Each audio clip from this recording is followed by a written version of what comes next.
आपकी बेटी की एज कितनी है? शादी कब करेंगे? वैसे क्या कर रही है?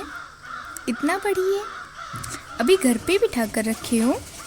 ज़माना बहुत ख़राब है, देखना कहीं ऊंच नीच ना हो जाए। Hello friends, welcome back to my YouTube channel. आप समझ गए होंगे कि मैं किस टॉपिक पे आप लोगों से बात करना चाहती हूँ। एग्जैक्टली, रिश्तेदार। अगर आप मेरी बातों से रिलेट कर पाएँ, हालांकि आप मेरी एज ग्रुप के ही होंगे, तो अगर आप मेरी बातों से रिलेट कर पाएँ तो कमेंट में अपना रिव्यू ज़रूर दीजिएगा। हमारे रिश्तेदारों को हमारी शादी, हमारी ज़िंदगी की इतनी टेंशन रहती है, उतनी शायद हमारे घर वालों को नहीं रहती।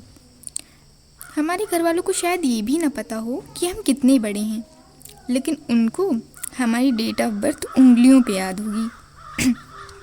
हमारे रिज़ल्ट का इंतज़ार हमसे ज़्यादा उनको रहता है, और कहीं रिज़ल्ट अच्छा ना आए तो वो तुरंत समझ जाते हैं कि नंबर कहाँ कटे हैं।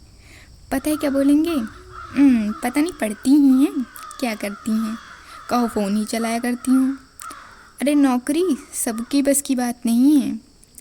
बेचारा वो बच्चा जो अपनी नींद, भूख सब भूलकर अपनी ज़िंदगी को बेहतर करना चाहता है, वो यही सोचता रह जाता है कि हमसे कमी कहाँ रह गई।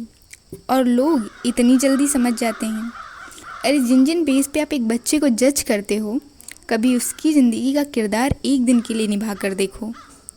मतलब समझाने के नाम पे एक बच्चे को इतना डिप्रेस कर दो कि उसको सुसाइड की ख्याल आने लगे, और अगर वो कुछ कर ले अपनी ज़िंदगी के साथ, उसके बाद भी उसको आराम नहीं है। इसके लक्षण नहीं ठीक रहे होंगे, कुछ बात तो ज़रूर होगी। ऐसे थोड़ी ना कोई ऐसे कदम उठाता है। लेकिन मेरी बात सुनो डियर बॉयज़ एंड गर्ल्स, ये समाज ऐसा ही है। तुम्हारे जाने से यहाँ किसी को कोई इफेक्ट नहीं पड़ेगा।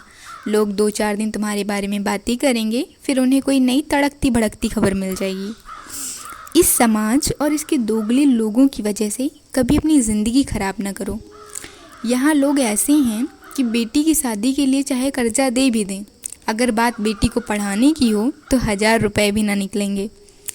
और ये जो रिश्तेदार होते हैं ना, इनके सारे नियम बस दूसरों के बच्चों के लिए ही होते हैं। जब बात खुद के बच्चों पे आती है तो इनके सारे नियम बदल जाते हैं। मुझे समझ नहीं आता लोगों को मिलता क्या है दूसरे की ज़िंदगी में इंटरफेयर करके। अरे इंसान की खुद की ज़िंदगी है, उसे जीनी अपने हिसाब से है, तो आप क्यों उसकी लाइफ में इंटरफेयर करते हो?